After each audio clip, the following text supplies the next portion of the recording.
Hi, everybody. How are you? I can tell you from here, you are many. We have a big crew here tonight, and I thank you for that. Thank you. Welcome. How many first-timers here? Yeah. All right, everybody else at the table, look at these folks and tell them what's really about to happen. They have no idea. All right, well, you don't really have to tell them, actually. That's okay. They'll figure it out soon enough.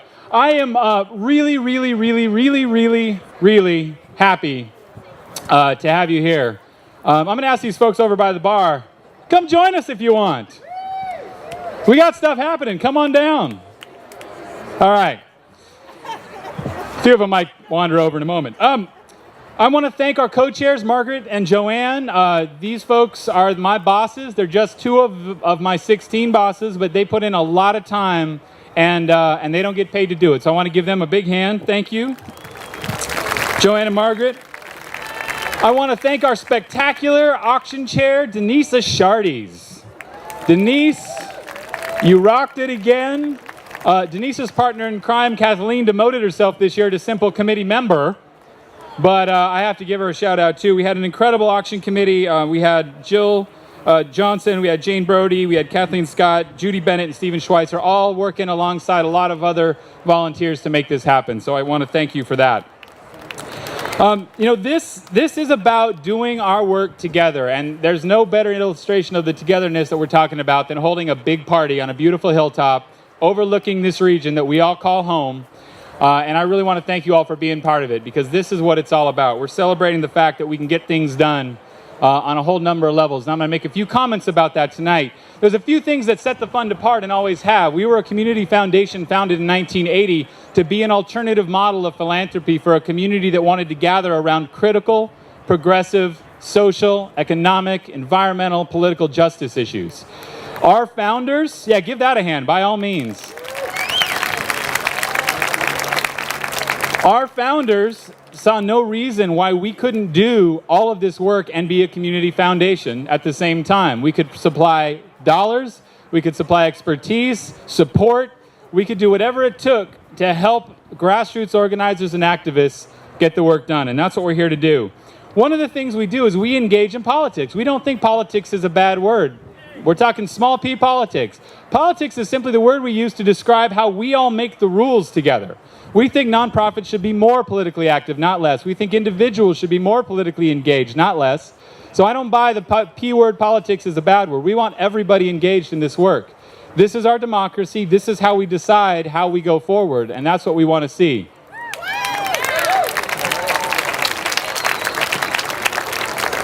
So one of the things I'm really proud of about all of us and for all of us is that we engage with our elected officials in all sorts of ways. And one of the ways we engage with them is we invite them to our big party, and guess what? They come. So the fact that they're here means we're doing something right. And I want to introduce some of our many elected officials. I'm going to ask for a round of applause at the end because we have several dozen, I kid you not. But I'm going to start at the top, and I'm going to introduce Congresswoman Lois Capps of the 23rd District, who is right over there. We have State Assembly. I know if I told you not to applaud, it's not going to happen. So it's what I'm supposed to do, though. So State Senator Hannah Beth Jackson is here from the 19th District. We have our Assembly member from the 35th District, Doss Williams. He snuck up on me there. We have our 1st, 2nd, and 3rd District supervisors. 1st District, Salud Carbajal, actually represented by staff and family members today. 2nd District, Janet Wolf is here with us today. From the 3rd District, Doreen Farr is here with us today. The Mayor of Santa Barbara, Helene Schneider, is with us today. From the Santa Barbara City Council, we have Greg Hart, we have Bendy White, and we have Kathy Maria with us today. From the Goleta City Council, we have Jim Farr. From the Santa Barbara School Board, we have Monique Limon, and we have Dr. Pedro Paz. From the Goleta School Board, we have Susan Epstein. From the Santa Barbara Community College District Board, we have Marty Bloom and Peter Hasland were with us today. And from the Goleta West Sanitary District, Dr. David Bierman. Elected officials come to play with us, to celebrate with us, to support us, And that's despite the fact that we show up in their offices sometimes with some pretty tough things to tell them. But that's what democracy is all about. So I want to thank a big round of applause for all of our electeds who are here with us today, our representatives. I want to also thank our board members. Again, my bosses, you heard from a few of them, but with a fun board, stand, raise a hand, make yourselves known. They walk among you, folks. Thank you. Thank you. They're all listed here, if you're wondering, but these are the folks that put in the time to really lead this organization, and I'm very grateful for that. One of them, and I want to give her a particular shout out, one former board president of ours has just reached the end of her maximum term, and that is Tanya Israel, who is right out there in the middle of the crowd. So thank you, Tanya, thank you. We will miss you, but we know where you live. You're not going far. Our grant-making committee, one of the beauties of this organization is that our grant-making committee is separate from our board, separate from our staff. They are made up of community activists, and that is who leads our grant-making work. That is a pure and simple rule for us, that people in the trenches doing the work, organizing on the blocks, in the streets, in the communities, they're in the best place to know what's needed and direct the dollars. And we want to make sure they can do that without fear of who they might annoy, without fear of who they have to. We want to make sure they can do it. Hello, hello. We want to make sure that they can do this and do it in the best sense that they know how. So I want to give a big hand to our grant-making committee. Raise a hand if you're part of it. Our co-chairs, Wendy Sims-Moten, Naira Pacheco. All right, that's what we do here. And let me say, you're here to help them do their job. With every dollar raised tonight, 85 cents of it goes to their work. This is an incredibly efficient event because everybody gives. The food is given, the space is given, almost anything you see here is given. And that means that 85% of the dollars raised go straight into the work. So I'm really proud of that, and I thank you for being part of that. We are poised to make over $500,000 in grants this year once again. $500,000. If you know the fund's history, if you know where we came from, we raise every cent every year. And 17 years was mentioned. That's when I joined the fund. At that time, we were giving $50,000 to $60,000 a year away. So we're 10 times that now and growing, and that's because of you. So thank you for that. So we built this over 34 years. And over that time, this organization has just continued to grow. And there's no better testament to that than what's happening right here. I want to also note one thing in particular. The recession, starting in 2008, the Great Recession, as it is called, we have doubled our size since 2008. So while others were pulling back, we had this incredibly resilient base of supporters, and that is you. Look around you. That's who I'm talking about. We've doubled our size since 2008. So that is a huge, huge compliment to you, to all of us in the work we do together, and I want to thank you for that. So just a couple comments on the work before I turn over the mic. Why Bread and Roses? We called this event Bread and Roses pretty much since its inception. Bread and Roses is actually a more than century old, 102 years old as a matter of fact, term. It comes out of the labor movement. It comes out of Lawrence, Massachusetts. And it was a chant that was used and later a song and now movies and you name it. But it was there to signify bread and roses as having basically symbolization of bread for fair pay for fair work, a living wage. Roses for all the quality of life things that go with that. So it's not just the money, it's just not just the community and the quality of your life, it's both. And that's what Bread and Roses symbolized then, it's what it symbolizes now. Just to give you an idea, those union meetings, 1912, Lawrence, Massachusetts, translated into over 20 languages. Immigrants of all over this planet were there working in the mills, in the textile mills, and they took to the streets to demand better working conditions, better wages, better quality of life, and they won. And that is the symbol that we like to invoke here when we do this work. So to all of our friends in the labor movement, and they're here tonight, folks from the United Domestic Workers, folks from SEIU, this is what we're invoking, is over a century of labor. It was also a feminist movement. These were young women. It was also an immigrant movement. These were folks from all over the planet. So these are the things that come together that we think is important. Now this is long-term work, right? This doesn't happen tomorrow. It doesn't happen the next day. This is us committing our lives, our days, our weeks, our months, to making sure that we all do this better. We do it better together. We open the doors for those who don't have access. We level the playing field. You can choose your favorite metaphor, but that's what this work is about. And there's histories of social, economic, environmental change. These are interlinked. We don't think one's more important than the other. You can't have environmental justice if you don't have access to the polls. You can't have political access if you don't have folks out there making a living wage able to go to those polls or mail in those ballots. By the way, Monday is the deadline for voter registration, and you all know that November 4th is the election. So, it always starts at home. It always starts in our backyard. The policies we later see at the state and federal level started here. We need to always remember that. It never goes top down. We're not talking top-down economics. We're not talking top-down politics. It starts with community saying this is what we need, this is what we demand, and they work for it. And that's how we get here. History's on our side, and that's what keeps me optimistic. And seriously, if you do this work day in and day out, and many of us here on this lawn do it, it's not easy to keep your smile. It's not easy to keep your energy. It's not easy to always feel good about the way it goes. But if you look at the long history, that long arc of history that so many, including MLK, have talked about, that long arc, it bends in our favor. It bends toward us making this a fairer, more accessible, more equitable, cleaner, safer place. And that's what we're doing here together. And let me just give you a couple of examples. A year ago, we were excited about a few things with LGBTQ equality. We were talking about marriage equality. We were talking about the end of DOMA. We were talking about the end of Don't Ask, Don't Tell. We were talking about a couple of states that have moved forward. As of today, 32 states recognize same-sex marriage. That's an incredible pace of progress. Now they're looking on to non-discrimination and employment. They're looking on to many bigger, broader issues. But this is progress that it takes decades to lay the groundwork for, and now we're here. We look at climate change. Some of us remember when this honestly was a debate. That some people still say it's a debate. Of course, we know it's not. But there was a time when we were debating climate change. Now everyone knows this is real. We have something to do with it. We've got to do something about it. We've got to take a look at our energy policy. We've got to take a look at our air quality standards. And the conversation has changed dramatically just in the last 18 months. Not enough, by the way, but dramatically. And this actually brings me to something that's on the ballot right now. And I have the microphone tonight, and we believe in political engagement. So I'm going to engage politically here for a moment. I want to talk about Measure P. Measure P, just 18 months ago, was a group of organizers saying, we think we can pull this off. Will you help us? And we thought, gosh, we think that's a great goal. We're optimistic. We believe in you. Sure, we can help.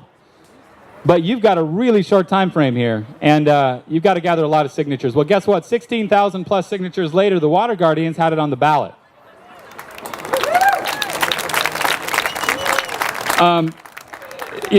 P, the folks that are working on P have gathered 250,000, they've gone out and made 250,000 calls. They've knocked on 15,000 doors. They're talking to people where they live about the fact that we need to be very, very careful moving forward about our petroleum-based economy. Now, we all know we're not changing tomorrow. This isn't about purity politics. This isn't about pretending most of us don't drive cars and use oil in our everyday lives. It's not about oil people being evil. This is about the fact that as a community, we've decided that we've weighed the risks, and high-intensity oil development is not worth the risk. That's it. That's what P is about. This doesn't put anybody out of business. This doesn't kill jobs. This doesn't kill the economy. This doesn't do any of those things that we're being told. The $5 million plus that's been raised on the no on P side, we know where the money comes from. We expected it would be raised and spent. It's 20-1 against the yes on P folks that put it on the ballot, the grassroots organizers that put it there.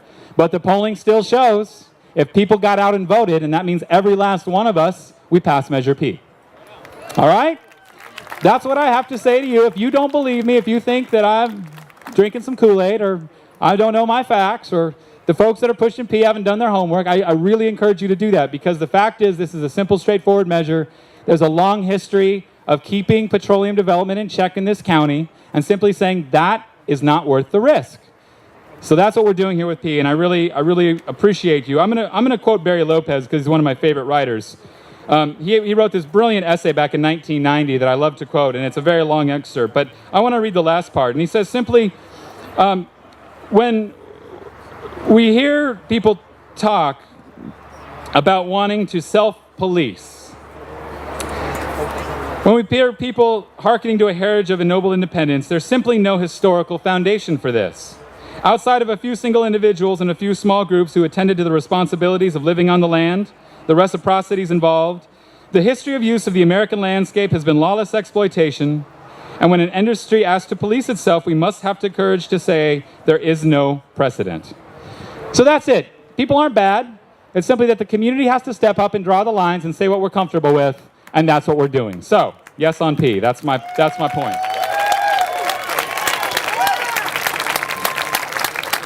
I want to introduce two of my heroes here tonight. We have with us here Kathy Duvall. Kathy Duvall is one incredible political organizer who I met some nearly 20 years ago. Probably haven't seen her in 15, but that's okay. She's here tonight. She hired me for my first campaign. That was Measure A. Remember what that was? That was an oil initiative, and we won, by the way. There are some incredible organizers in this community. Kathy's now working on a state, national, even international scale, probably fair to say. But there are some great folks that come out of this work. Also with us tonight is Carl Pope. Carl Pope, you may know, is the very recently retired executive director of the National Sierra Club. Carl is an environmental hero to many of us. And again, when we talk about the need for looking forward in our environmental policy, there's a leader. So we gather leaders here, and I want to thank you both for being here and being part of this. This work is long haul, but if you keep at it, you see there are wins, and that's the progress we're talking about. I'll mention a few more issues. Labor and wages. You've seen local and states, jurisdictions pass living wages because state and federal government simply isn't up to the task yet. So our states, California's doing better. We got to keep pushing. Even the chair of the Federal Reserve is talking about wealth inequality in the United States. Can you believe that? The chair of the Federal Reserve, not exactly a bastion of radical political activism, is talking about the problem of wealth inequality. Local minimum wages as high as $15 an hour have been passed in 13 states and 10 local governments in just the last 2 years. So this is something we're going to see here. Don't think we aren't. We have a long history. We're going to keep going. And incarceration. You know, the school-to-prison pipeline that everyone talks about, it's a big problem in this United States of ours. Yet we have programs that are actually turning it into a prison-to-school pipeline, like at Santa Barbara City College with the Transitions program. Right? We're funding this sort of work right here at home. We're talking about immigration policy. Again, if we can't get federal action in a timely fashion, we have folks doing things that they can at a state level and even a local level. We talk about violence. We talk about mental health. We've had a very tough year in this region. And that intricate connection between mental health, gun violence in particular, but violence in general, we have local legislators, state legislators that are doing things about it, and they're spurred on by grassroots organizing. So this is the work. And I want to ask everybody to give a hand to all of these activists, organizers, no matter who you are. This is what we're doing.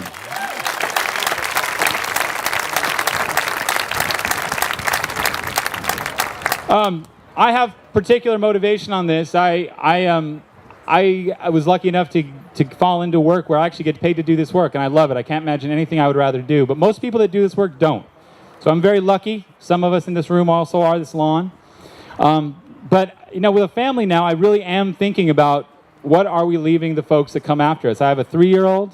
Hi, Ellery. I know you're back there. You were back there with Mama.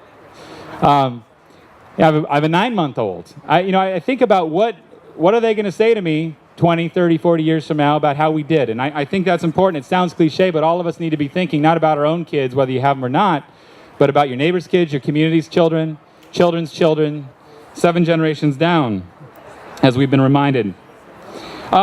We do a lot of things here at the Fund. We give grants, we do technical assistance and training, and we also have some special programs. I want to give a particular shout out to the Youth Making Change work. This is training the next generation of philanthropists, teaching people how to think about money as a tool for social justice, for environmental justice. We work with the Santa Barbara International Film Festival to recognize filmmakers and our Social Justice Award for documentary film. So we are trying to embrace all this work, and we cannot do it without you. I want to give you some numbers and say we are walking into this event with more dollars raised than ever before, and we hope to walk out with more dollars raised than ever before. And that's because of you, so thank you.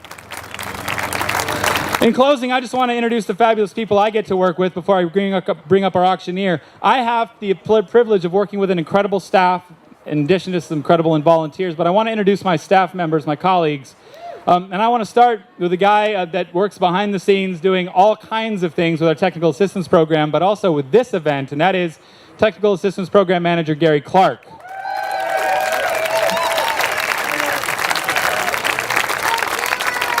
I'm going to take a little credit here. I recruited Gary, you know that? Gary and I worked together as RAs like 20 years ago. I made up a job for Gary. It wasn't the one he has now, but anyway, thank you for everything, Gary. I also want to thank my predecessor and mentor, Nancy Weiss, who hired me. She's been doing this, ladies and gentlemen. There's another bigger anniversary here to celebrate. 20 years this year. Nancy has been a part of the staff for 20 years. I wasn't even born when she started working for the Fund for Santa Barbara. Yeah, I do wish. Thanks, Eileen. The grants program, which of course is the flagship program, the program that most people know about us, is now ably run by Alina Richardson. Alina is our grants program manager, and she's right over here. Also recruited Alina. Talked about it for years. She decided she was going to stay here. Found a job. We're happy. Thank you, Alina. And also in our Southern County office, the newest addition. We can't call you that for much longer, Javier. But our administrative coordinator, Javier Moreno.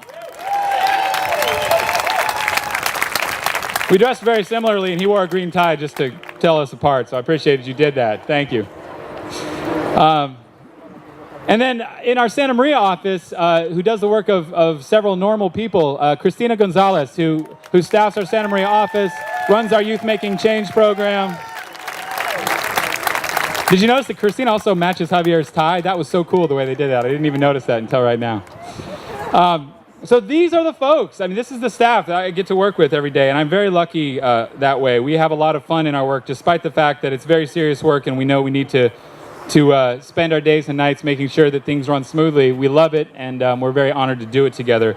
We have some fabulous interns as well. I want to particularly thank Christina Nam, who's here. Oh, look at that, waving from the balcony. Thank you, Tina. Not with us tonight, but also interning with the fund right now, Jennifer Navarro, Lindley Dobro, and Uni Kim. We have some incredible volunteers and interns. Let's give them all a hand. All right, anything else you want to know about us, it's right here. Take a look at your program. There's grants lists on the tables. This beautiful program, by the way, if you're wondering who did it, her name is Jenny Van Setters. She's standing over here.